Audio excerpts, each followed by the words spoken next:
غلطي زمانه شوې ده چې یو ځل په پېښور کې په کانوکیشن حال کې د ټولې صوبې مشاعره وه.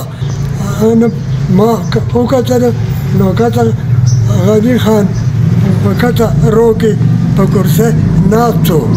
سټیج ته وختم نو زما بسې شاعري وه.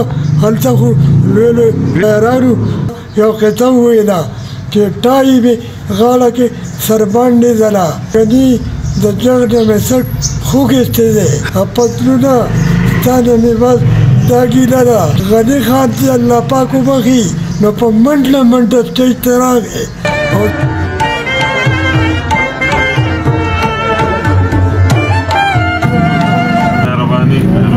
زما ډېر خوږ دوست دی. دا خو ډېر زما دپاره د فخر موقع ده.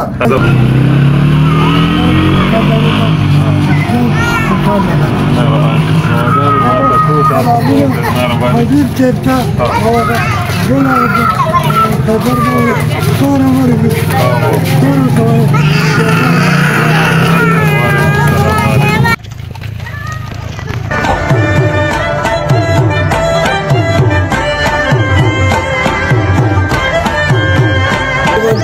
زمانه شوې ده چې یو ځل په پېښور کې په کانوکیشن حال کې د ټولې صوبې مشاعره وه. په هغې کې ډېر لوی لوی شاعرانو ټولو نو زه پکې هم چابوتلم.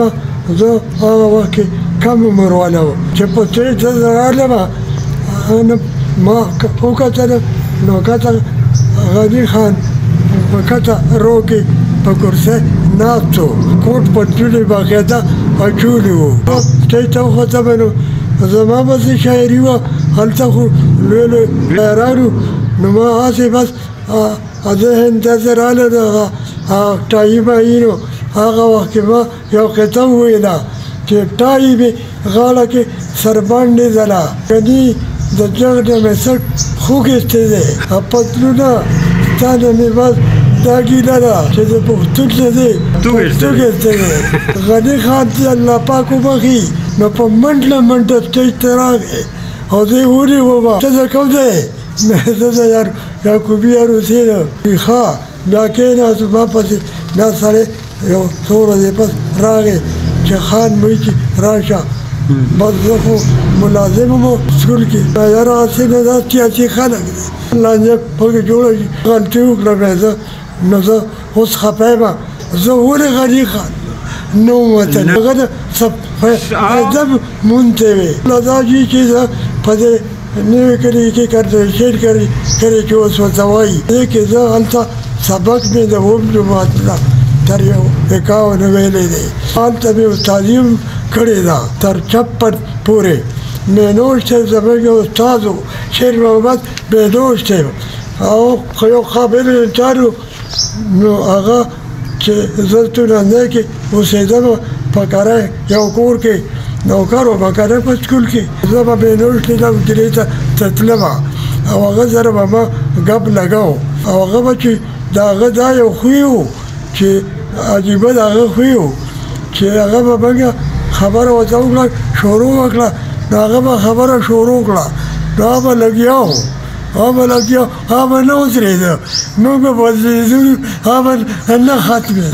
نو د هغه نه ما ډېر څه یې نوټ کړي وو ډېر څه ما چې زده کړي وو. هغه وفات شو چې د هغه حجرې ته لاړم او د هغه ځای زما شاګرد و بیا عنایت الله ګل لور یې هم وه رادیېټو مې و زبیده هلته زه لاړم ما وې ما نه د مولوي صاحب کتابونه راوباسه. هغه کور ته لاړ یو پنډې په سر باندې رولو بیټک ته چې ما وکتل نو هغې کې جي بېشماره کتابونه وو. زه حیران یم چې دا دومره کتابونه هغه څنګه لیکلي وو. د اقبال د اکثرو کتابونو ترجمې وې په پښتو کې. پیام مشرق پروت و باغې کې ډور کتابونه چې وکتل سجي د هغه خپل تالیفات وو ډېر ښه کتابونه. خمستان او بنګستان ما سره لیست شامل دی.